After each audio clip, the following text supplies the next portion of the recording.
Hello everybody and welcome to Britball with the Breens this time in week 6.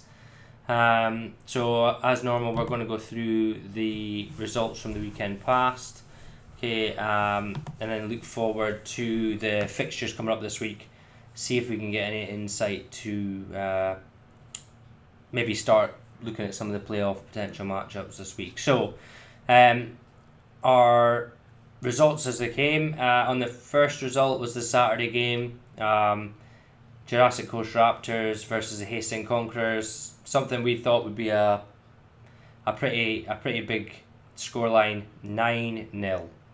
Yeah, by the looks of it, they had the stadium, they had a decent crowd there.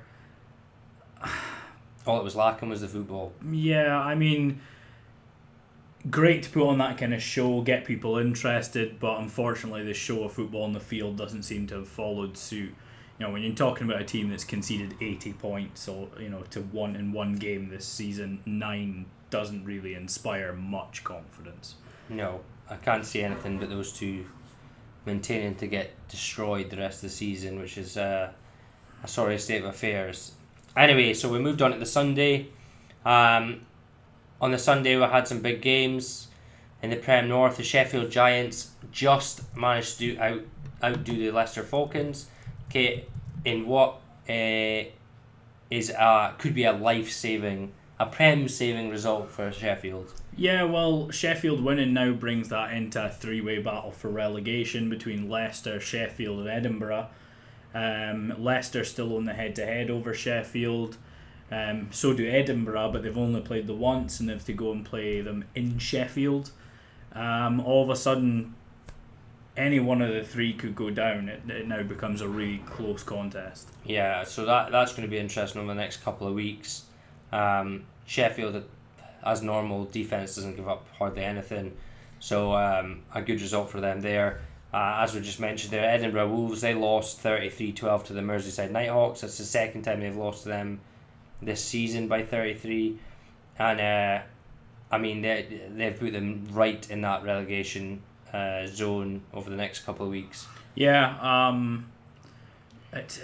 it was a close game right up until half time. It looked like they might be able to get something out of it, but Merseyside just kind of pulled away in the second half. And as we said, we're now looking at 3 teams that are in a major scrap to stay in the Prem. Yeah, we know that Edinburgh has not got their starting QB. They obviously lost Jamie Morrison to the European League, and then they lost, I think, their starting running back to the European League as well. But they stuck with him till half time and then struggled. In the Prem South, what would have looked like a couple of weeks ago to be a relegation battle turned out that the Bristol Aztecs win 26-9 against the Farnham Knights. Farnham look dead and buried at this point. Yeah, I mean, they look like they're in serious trouble. I think if you were picking a team that could have went down before the season started, Farnham would probably be the number 1 team to come up in that. And yeah, they're struggling for results at the moment. So Bristol Aztecs look to have rediscovered some of their offensive potential, so we'll see if that continues over the next few weeks. In our division, the NFC 1 North, Northumberland Vikings 5, East Kilbride Pirates 8. A game that was way closer than we thought it would be. We knew it would be a battle. I thought being in Northumberland it would be a proper battle, but for it to be so low scoring was a bit of a surprise. Shout out to East Kilbride this week for their game report name. Dick Pics. I mean, their player Chris Dick obviously had a bit of a day, taking some inspiration from Blue Mountain State for their name there. Having watched the game, looked really close. Yeah, it was a defensive battle. I mean, it's kind of what you would almost expect coming in. Northumberland are obviously a physical defence and managed to slow down that Pirates offence for a change. Likewise, it was very, very close contest. I am surprised at how low scoring it was. I was expecting a few more scores, but East Kilbride stay perfect. And they now look on to press on to try and keep that number 1 position in the north. Yeah, and I think they'll do that. I mean, they took a deliberate safety near the end of the game and then picked off Northumberland to seal it out. So that defence is solid, so they look good going through. In the other game, we unfortunately lost 13-12 to the Glasgow Tigers. Obviously, we had the chance to win it. Dopey here dropped it.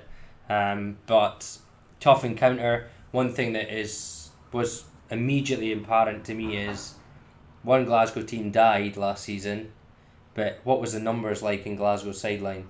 Yeah, they're probably the biggest numbers I've seen in the times we've played Glasgow. They had a good squad there, they had good size.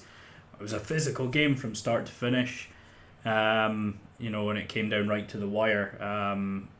And, obviously, unfortunately for us, we didn't come away with a win, but, it was a good game and a good sign for both teams going forward. Yeah, I think my hand got numb shaking all their hands, it was that long. In the NFC 1 South, bit of an upset here. Nottingham Caesars versus Lancashire Wolverines. What was it? 66% had Nottingham Caesars to win after a win last week. Lancashire go on the road and they win. I don't really know what to suggest about this one. I mean, we've seen Lancashire blow hot and cold all year. But, it's a fairly convincing win at the end of the day. 36-16, it's a solid win. They're on the road. I don't know if they maybe just found some form, maybe got a couple of guys back from injury, but, it's a good, strong win for them. Yeah, and obviously they changed defensive coordinator, so that might have something to do with it as well. But to go on the road and win by that many points is a fairly convincing scoreline. The other game in that division, Doncaster Mustangs got blown out by the Chester Romans. Chester started slow, have started to pick up some momentum throughout the season. Pretty much doomed Doncaster to Division 2 next year, I would think. Yeah, and I think it was pretty much a given that Doncaster were going to end up going down. And I do believe Chester put the final nail in that coffin, really. Yeah, and I'd say hopefully they're starting to score some points now, so hopefully that continues as well. In the SFC 1 Central, Portsmouth Dreadnoughts 19, Hertfordshire Cheetahs 21. Yeah, and Hertfordshire get a chance to avenge their loss to Solent last week. Close game, but then these guys have played each other a lot over the last few years, so this tends to happen. You get to know each other, the offence, the defence, so I'm not overly surprised how close it was. It's another good win for Hertfordshire, keep themselves in that playoff hunt definitely, and it's a close game. It's a good result. Yeah, it's a great result. I haven't seen any footage from their games actually, so something to keep an eye out over this week. The other game in that division, Solent Thrashers won 28-0 against Berkshire. Now, bit of a low score line for who we thought it was. I thought Solent would absolutely destroy them, but maybe after the hard week at Hertfordshire, they maybe decided to rest some players after a couple of quarters. Yeah, I mean, there's always that. I think they were always going to be fairly confident they would beat Berkshire, and it's maybe not as big a win as we expected, but it's a win. Yeah. In the SFC 1 East, the big surprise here was, although they didn't win, the Ice Valley Eagles only lost 21-12 to Wembley Stallions. Now, Wembley have looked decent all season. That had some close results, didn't go their way. They're on the road, but still, I mean, that considering Ice Valley have pulled out of a game this year, I thought Wembley would have run away with this one. Yeah, I mean, you could have forgiven Ice Valley for knowing that they're being relegated anyway, having pulled out of that game, for not really competing the rest of the season, guys not being interested. But clearly that's not the case. Clearly they're still in it to play these games. They've given Wembley a good, strong contest, and that's what we want to see. It's the right way to build for going into Division 2 next year. Yeah, it is, yeah. This next one, I'm pretty sure at this point I'm due an apology to Cambridgeshire. So Cambridgeshire win 27-26 against Bury. For the second week in a row, I picked against Cambridgeshire, and for the second week in a row, they won by a point. So Cambridgeshire, sorry for that. They have proven themselves as real title contenders for not just their own division, but for the first division. Yeah, absolutely, and we knew they were a strong outfit going in. They were strong last year. They've had tight games. That division is incredible between Bury and the Hornets and Cambridgeshire and Wembley and that as well. It's an incredible division.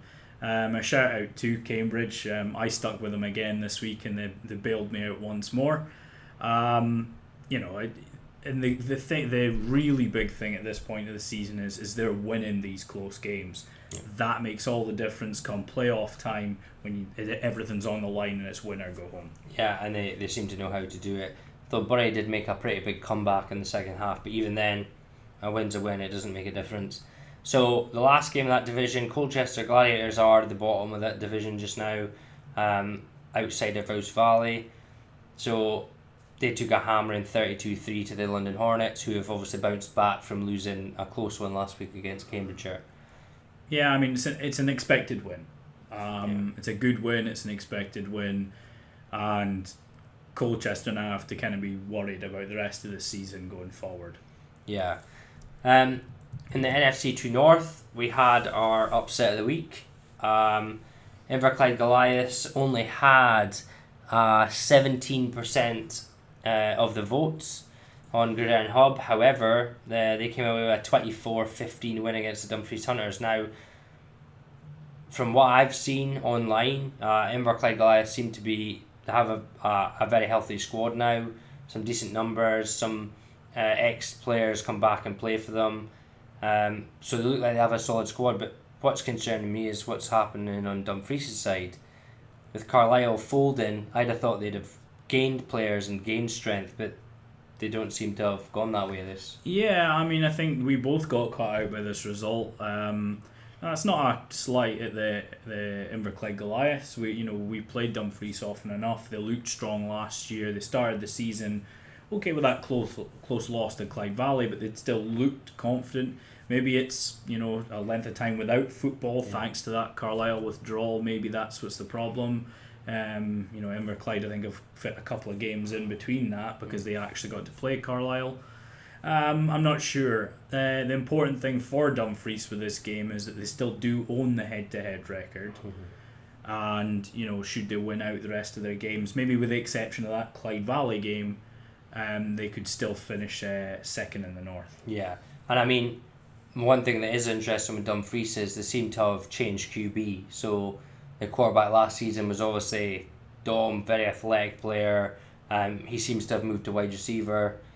Someone else is at the helm for a quarterback. So it'll be interesting to see if that was just a one-off thing or if that's continued through the season. In the SFC 2 Central, the Leeds Bobcats destroyed the Furness Phantoms. 66-0. As we thought, Leeds starting to pick up a little bit over these last couple of weeks, so we'll be waiting for that fixture to come forward for Leeds versus Halton when they're at home. But Furness look like they're really struggling. Yeah, and you could possibly argue that this is the least competitive division in Britball, let alone in Division 2. Leeds are clearly miles ahead of everybody else with the exception of Halton, who are significantly ahead of them. It's disappointing. You don't like to see score lines like this throughout the division, 66-0, 47-6, 73-3, or it's poor when you see them constantly, but it's a good win for Leeds. And they'll be keeping their eyes on that Halton game later on. Yeah, it'll be interesting to see how strong they come on the rest of the season. The other game in that division was another hammering. Halton won 47-6 against Morecambe Bay. Again, that was expected. Morecambe Bay have struggled this season outside of the Furness game. Halton look like they're a cut above most other teams in the division just now, so that's not really a surprise. The NFC 2 South, Birmingham destroyed Crewe 74-0 after a massive win last week. Just piling on the points this week. Yeah, and I think, one thing you'd seen early on in the season from Birmingham is they were shutting everybody out, not necessarily racking up the points. If this is Birmingham now finding a way to put up points at ease, then I fear for every other team in the NFC 2. Yeah, I mean, even Halton kept Birmingham to 17-7 last year in the playoff quarterfinals. But even Halton would have to worry about Birmingham if they're putting up that sort of numbers on offence. The Staffordshire Surge versus Lincolnshire Bombers. Now, in the first time round this series, I backed Lincolnshire and they came through. This time I went against them, and what a shock. Lincolnshire went and won again. They won 17-15 with a last-second field goal, which was a beauty to see online. Lincolnshire looking strong in that division now as well. Yeah, well, they've kind of cemented that second place now at this point. They obviously lost to the Bulls, and they have to play them again, but they've now beat the Surge twice. It's a great win. Unlike you, I picked the Surge the first week and lost that one, and this week I flopped to the Bombers, and they got the job done. Good to see the kicker holding his nerve with 20 seconds left on the clock and getting that done. Yeah. I mean, Lincolnshire, as we've said before, we watched a lot of film on them last year in case we got them in the playoffs, and they had an offence. They always had an offence, but their defence was struggling, but it looks like they're starting to stop those points rolling in. The SFC2 West, the Torbay Trojans won 49-0 against Worcestershire. I'll get it right this time. Not an unexpected result. We kind of expected that one. And then the Somerset Wyverns versus South Wales Warriors, 26-7 to South Wales. Literally almost an identical repeat of the week before. Yeah, again, it's two fairly expected scorelines. There's not too much to say about it. You always worry when you play a same team back to back, especially when the second game's on the road, but South Wales have got it done. Yeah, to be honest, I thought it'd be closer purely because it took them so long to break the deadlock last week. And having seen that video of that first touchdown, like seriously, I've not a Scooby what was going on there. There was 20 odd players on that field, and they just, beyond me. I mean, I know you like to have a convoy when you're returning for a touchdown, but I think having the entire South Wales roster on the field was perhaps a step too far. Yeah, I mean, I get the whole possession thing, but I mean, he touches the ball. Like, granted, if you have to pick it up, that's fair enough, but it should have been called back anyway. The last game in the SFC2 South was a bit of a surprise. Swindon Storm only going down 17-7 to Bournemouth after Bournemouth won, 51? Was it 51 or 50 plus points earlier in the season? And you actually thought 30% of the vote to Swindon was generous. Yeah, I mean, if anyone cares to tell me what happened in 2 weeks, I'd love to know, because from 51-0 to 17-7 in 2 weeks is, well, it's madness. Yeah. Obviously, you'd like to put it down to Swindon making a whole host of improvements for that second game, but yeah, I was a little confused with just how close this game ended up being. And we know Bournemouth can travel, because they travelled to London Blitz B and put up a fight, so they maybe just had an off week. But that's all the results from the week, so without further ado, we'll go on to the fixtures coming forward. First note we've got in here is we can see here that apparently, according to some other sources, the Darlington Steam game against Clyde Blackhawks is looking unlikely to have any refs this week, which is unfortunate considering the Hastings have got a game. But that's an interesting one. They need to make sure that one goes ahead, because that's got huge implications for Clyde Valley in the playoffs.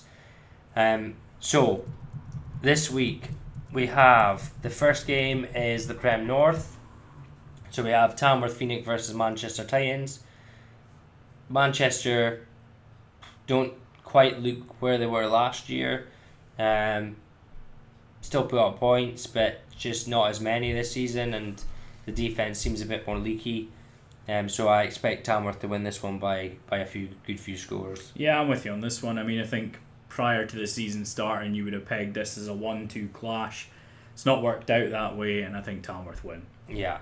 The other Saturday game there is the Jurassic Coast Raptors versus the Bournemouth Bobcats. Again, after seeing what kind of points they put up on Hastings, Bournemouth could get burger territory here again this week.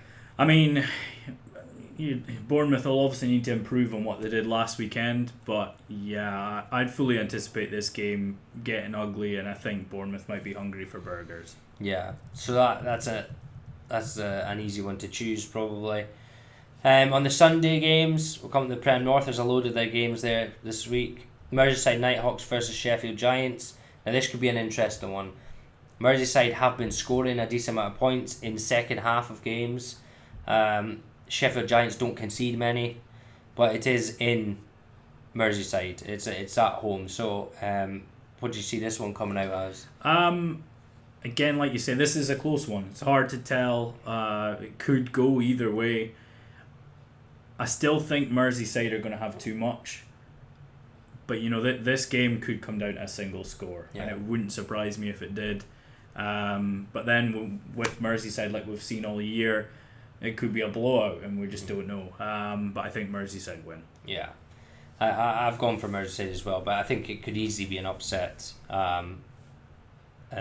this week. The second game has massive implications. Leicester Falcons at home to Edinburgh Wolves. Now, as we said earlier, the three-way thing going here for potential relegation back into the First Division. Leicester come away with a win here. The Wolves are in deep trouble. Yeah, you'd have to say. I think whichever team loses this game will find themselves in a lot of bother. To what extent, we'll find out later in the year, but this is the first of the two meetings. So, especially, for the whoever side loses, the importance here is to keep it close because you'll get a chance to overturn the head-to-head next time round. I think Leicester may well have just a little too much, but this will be close. Yeah, I think it's all going to be on how much the Wolves can score. I think the Wolves' defence will hold Leicester to a semi-decent amount of points, but it's going to be whether Wolves can put up that many points to win the game. In the Prem South, we've got Farnham Knights versus the Kent Exiles. Now, this will be an interesting one. Kent have had a few weeks off. Farnham have struggled all year. I think Kent are gonna win this one by at least 2 or 3 scores, but being away from home, we just don't know. Yeah, and at this point in the season, Farnham have to have circled this game as must win. They have to win this game, and Kent will also be looking to secure their safety in the division, and I think a win this week would be enough to do that. Yeah. The other game there, the London Olympians versus the London Warriors. Now, a few weeks ago, I'd have probably said Olympians are looking good. Warriors are the best team. However, I'd have thought the Olympians might get within 2 or 3 scores of the London Warriors. Not so sure now, after they took a hiding from Bristol last week. Yeah, and it's not exactly like home field advantage is going to play a huge factor given it's London v London. The Warriors will have too much. Yeah, I think London will run away with London. I can't say London. The Warriors will run away with this one very quickly, I would think. The NFC 1 North, our division, the East Kilbride Pirates versus the Glasgow Tigers, an all Glasgow clash. Now, last time we thought this one might be close, wasn't close at all.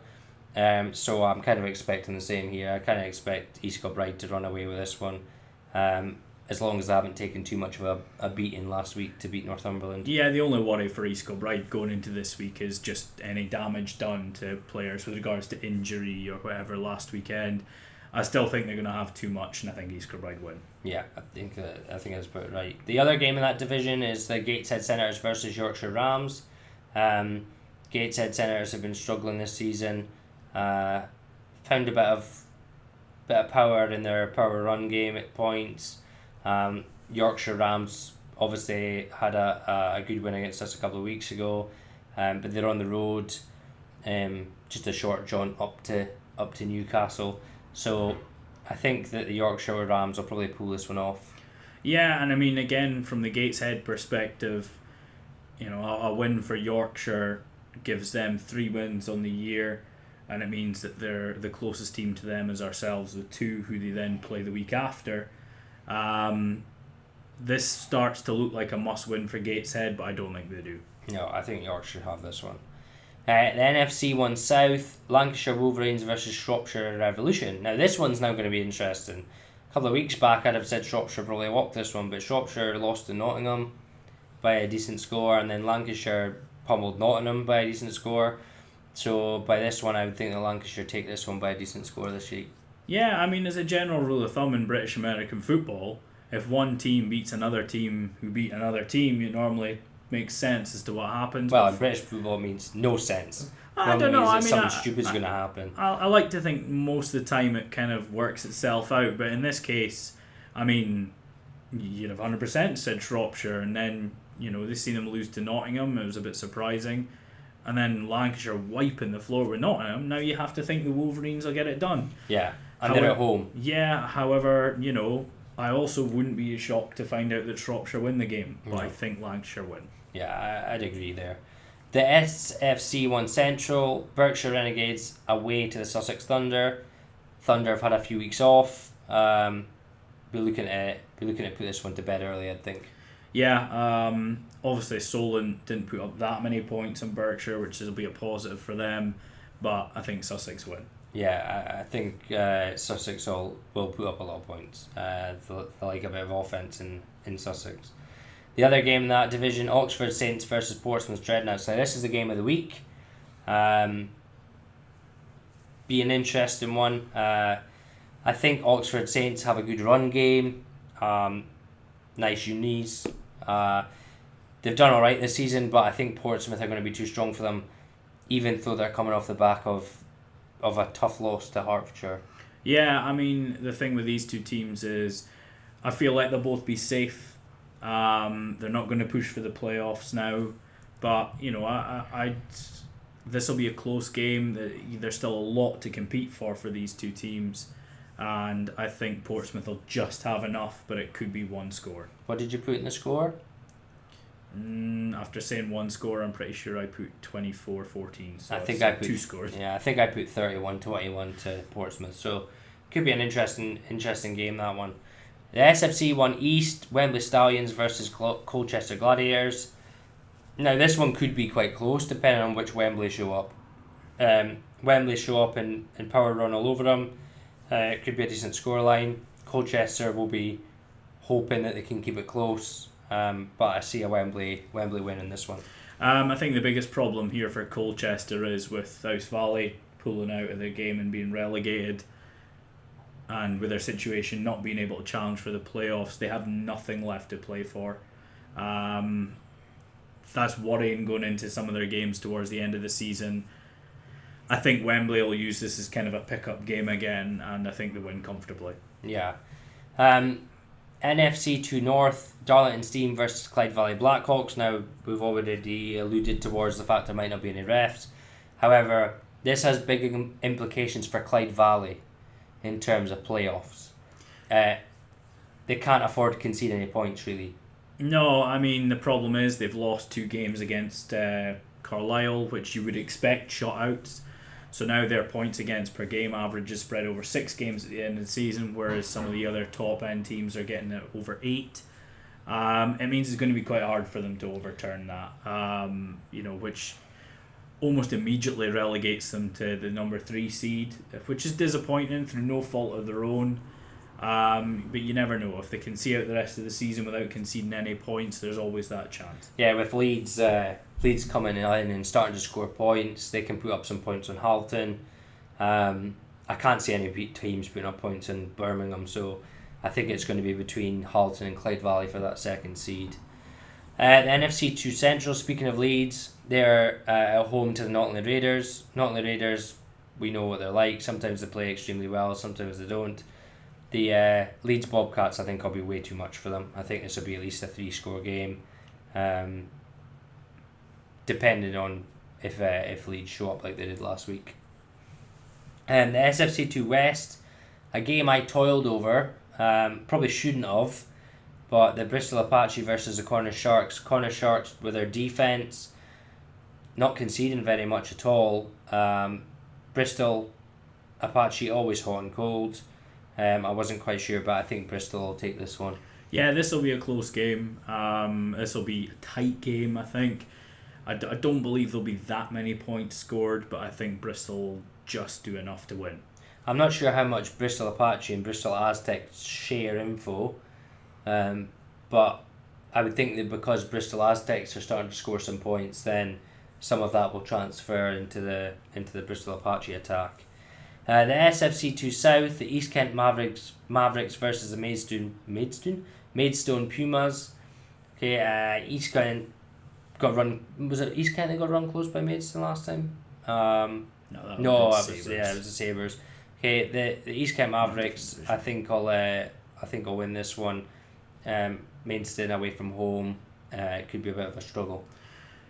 Yeah, I mean, East Kent Mavericks are going to have too much.